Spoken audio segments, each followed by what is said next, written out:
तो आज हम बात करने वाले हैं झिड़ी मेले के बारे में। ये सिर्फ एक मेला नहीं है, बल्कि एक ऐसे त्योहार की कहानी है जो एक किसान के ऐतिहासिक विरोध से पैदा हुआ। आइए इस कहानी की गहराइयों में उतरते हैं। तो देखिए, हम सबसे पहले ये समझने की कोशिश करेंगे कि ये मेला असल में है क्या।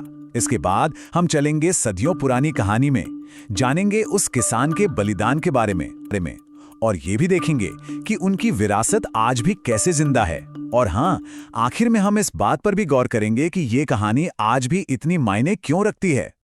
जरा सोचिए, जम्मू के पास एक छोटा सा गांव जहां हर साल एक ऐसा मेला लगता है जो किसी महापर्व से कम नहीं है। ये जो झिड़ी मेला है ना, ये कोई आम इवेंट नहीं है। ये तो भाई ऊर्जा और आस्था का एक जीता जागता महाकुंभ है। हर साल कार्तिक पूर्णिमा के मौके पर यहाँ लाखों की तादाद में लोग आते हैं। आप अंदाजा लगाइए, लाखों लोग। ये आंकड़ा ही अपने आप में बता देता है कि इस मेले का कल्चरल इंपॉर्टेंस कितना ज्यादा है। और पता है, ये मेला कोई एक दो दिन का नहीं होता, पूरे हफ्ते चलता है ये जश्न। जरा कल्पना कीजिए, चारों तरफ सजी हुई दुकानें, हवा में लजीज पकवानों की महक और अखाड़े में दंगल का वो जोरदार माहौल। सच कहूं तो ये एक ऐसा एक्सपीरियंस है जो भुलाए नहीं भूलता। लेकिन सवाल ये उठता है कि इतनी भीड़, इतना जोश, इतना बड़ा उत्सव आखिर किस लिए? इसके पीछे की कहानी क्या है? तो इसका जवाब जानने के लिए हमें चलना होगा लगभग 500 साल पीछे, एक साधारण से किसान जितमल की कहानी में। एक ऐसा किसान जिसने एक बहुत बड़ी, बहुत मुश्किल चुनौती का सामना किया था। अब देखिए, इस कहानी को ठीक से समझने के लिए हमें पहले जमींदार शब्द का मतलब समझना होगा। तो उस जमाने में जमींदार बड़े ताकतवर लोग हुआ करते थे। जमीन तो उनकी होती थी, लेकिन वो किसानों की खून पसीने की कमाई का एक बहुत बड़ा हिस्सा, मतलब समझ लीजिए, छीन लेते थे। ये सिर्फ कोई टैक्स नहीं था, बल्कि ये तो शोषण का एक पूरा सिस्टम था। तो हुआ यूं कि जितमल नाम के एक किसान ने जी तोड़ मेहनत करके गेहूं की फसल उगाई। लेकिन जैसे ही फसल कटने को तैयार हुई, वहां का जमींदार आ धमका और उसने फसल का एक बहुत बड़ा हिस्सा मांग लिया। ये कोई आम मांग नहीं थी, ये सरासर नाइंसाफी थी। और बस यहीं से शुरू हो गया टकराव। इसके बाद जो हुआ वो इस कहानी का सबसे दर्दनाक मोड़ था। एक ऐसा विरोध जिसने जितमल को इतिहास में हमेशा के लिए अमर कर दिया।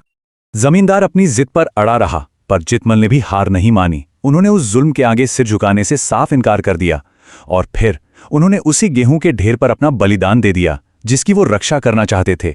और ये दुख यहीं खत्म नहीं हुआ। उनकी बेटी बुआ कौड़ी ने भी अपने पिता की चिता में कूदकर अपनी जान दे दी।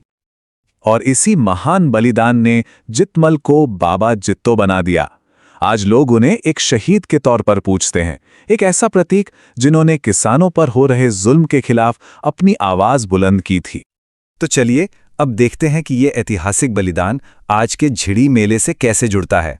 ये कहानी है इस बात की कि कैसे एक विरोध एक पवित्र तीर्थ यात्रा में बदल गया। आज भी लाखों लोग बाबा जित्तो और उनकी बेटी बुआ कौड़ी को पूरी श्रद्धा से याद करते हैं। लोग उनके मंदिर में जाकर माथा टेकते हैं, उनसे आशीर्वाद मांगते हैं और हर साल उनके इस महान बलिदान को याद करते हैं। इस मेले की एक और बहुत खास बात है, बाबा दा तालाब में डुबकी लगाना।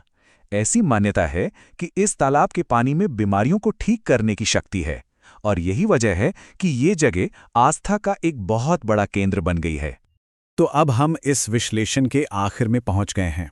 आइए ये समझने की कोशिश करते हैं कि इस कहानी का असर इतना गहरा क्यों है।